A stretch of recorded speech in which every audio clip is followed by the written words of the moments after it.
Hey everybody, Tony D and Little Joan here with a hot take. So a lot of people on the internet are talking about this guy who tweeted something about dealing with Trump supporters like post World War II bad guys from World War II and Reconstruction era Confederates, and essentially, not in so many words, but kind of he's sort of leaning towards, but he hasn't quite said it yet, some kind of re-education camp or some sort of forcible re-education that will make all these people think correctly. When really, when you read his tweets, he's out to lunch, in my view. He is an extremist himself, and he just doesn't say it. Thus the irony. So what are we going to do about these extreme TDS sufferers? Because there's going to be a lot of them, and I believe Trump's going to flip this election into his favor, and he's going to be president for 4 years. Well, a lot of them are just going to be entrenched in their ivory tower, organizations, whatever they are. There's going to be a lot of people in California who are like that. A lot of people.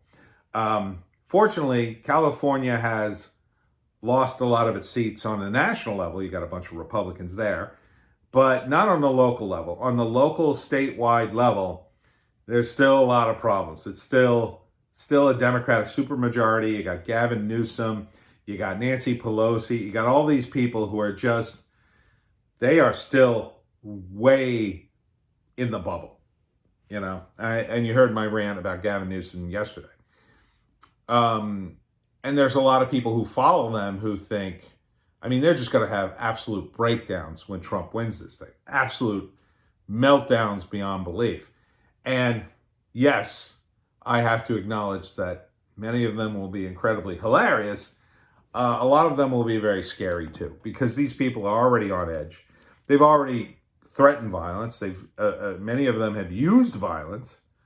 Not this particular guy I'm referring to, but some other people, the Antifa types and BLM types who have seen it as justification. Everything justifies their behavior now. And make no mistake, a lot of people say, well, if we have Biden, there won't be any riots. Not true.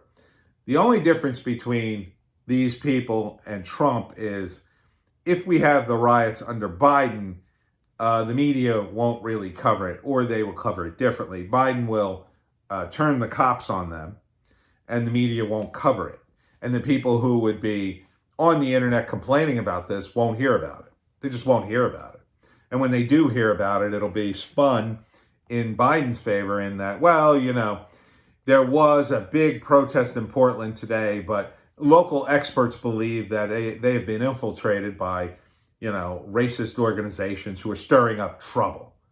And they've already laid the groundwork for that. They've already said as much. And the ironic thing, too, of course, is Antifa is pretty racist and mostly made up of white guys and college students. Mostly made up of white girls, I think. Be interesting to see the statistical breakdown by gender, because I think a lot of women are in Antifa, or at least tangentially supporting it. So what are we going to do in response to all these riots and nonsense? Well, pretty much what we've been doing, which is not trying to incite anybody, because you let them sort of burn each other out. The progressives and the left might reunite. Right now they're fighting, kind of, which would, if Biden got in, you'd see 4 years of a civil war of the Dems just tearing themselves apart. It would be a war against the neolibs and the progressives and the extreme left. And it would just be a massive war of them tearing each other to ribbons, absolute ribbons, which in some respects for the GOP, that could be ideal for them. But I think it's likely it's actually going to go to Trump. And that actually kind of unites them against Trump. So you're going to have to still be very wary, especially if you've got Trump flags, you wear the hat or whatever, and you go out in public. You're going to have to still be very wary, because these people are going to be looking for payback. And they've already, unfortunately, there's been so many incidents, I couldn't list them all.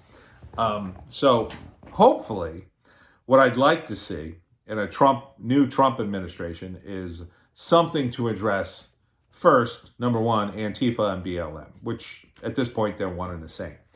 I think they have to go after their money and support. You obviously can't go after the media types who keep reporting endlessly glowing praise about them, but people are pretty sick of them. And the media itself is kind of on the verge of collapse, the mainstream media.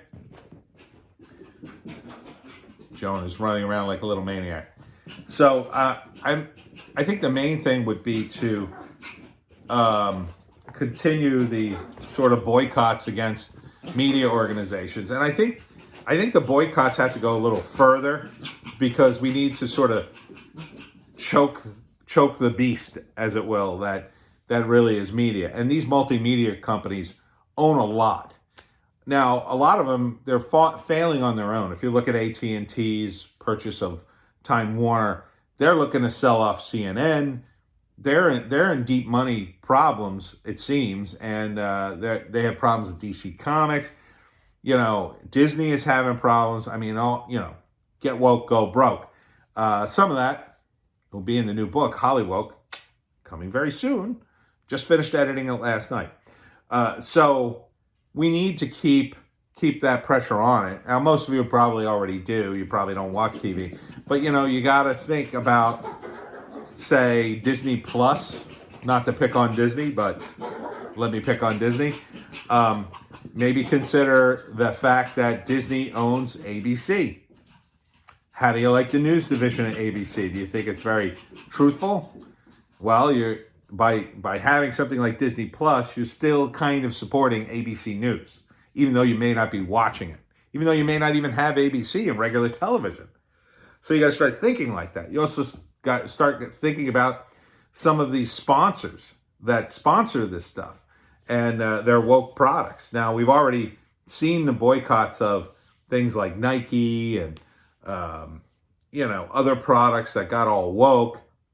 But maybe you have to start targeting other things in order to, again, cut off the money to these media organizations that are essentially lying and stirring up all these people.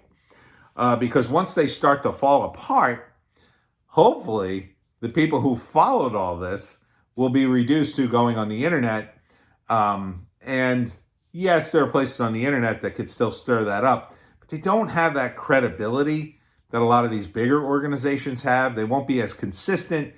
They tend to be very fly-by-night organizations. And if they're going to lie and shill, much like these bigger organizations, they can't last. I mean, I think the only reason the Young Turks has lasted as long as it has is it's massively subsidized. It's not like there's a huge following, although I think they have a decent following, but considering the money they have, they should have a much bigger following when you think about. So that's just something to think about going forward, is to vote with your money and realize who you're supporting. I mean, Twitter, another perfect example. Everybody's jumping to Parler. I'm on Parler, by the way. Follow me there. They're coming after Parler and saying, oh, it's a right-wing Twitter. Oh, but I think that's the future of Twitter-like communication. I don't think Twitter's going to be cool within the next 2 years. It's going to be so uncool to be on Twitter, and so many people will have left by then. I think, at least in America, it'll be cooler to be on Parler, Minds, and some of this alt-tech stuff. All the alt-tech stuff's going to become the cool place to be at some point. We're headed in that direction. It's taken forever. But at some point, the trend's going to shift. You're definitely seeing it with people who are, under the age of, say, 20. What are they? Generation Z? Yeah, you're seeing some of that. If you've ever heard of Mark Dice promoted this young YouTuber by the name of Cringe Panda. And she, I think, is like 16, and she does videos, and she's very conservative. So you're seeing a shift in the culture, but it always starts, very small. And just like back in the 60s and 70s, when all the hippie liberal stuff was, oh, that stuff's going to rot your brain, son. You're smoking reefer and you should have a haircut and go to Vietnam. Like, all that stuff was negative back in the day, but it was so cool. Everybody did it. They listened to Beatles music, smoked pot, and tune in, tune out, and all that crap. But then over the years, it became not cool. That became the establishment. That's why you have all these boomers who, they smoke pot. They listen to rock and roll music, and but it's not edgy. It's not cool anymore. The stuff that's edgy and cool now, politically, has gone the other way. And so we just need to keep working on that, I think, and try not to get too bent out of shape by these people, because they're looking for a fight. They need that. They need that in order to justify their existence. If they can get some right-winger to react really bad, they can go, aha, they trip you and push you down the stairs and go, you loser. Don't give them that opportunity. Try to rise above it, because they don't have the power. They're all dying out. And a lot of them are just grifters anyway. They'll get the message eventually, and then they'll suddenly have a revelation. Oh, now I'm conservative. And then they'll start grifting the other way. Anyhow, that's what I think is going to happen. That's what I think we should think about. And that's enough lamp video. Let's get back to the computer.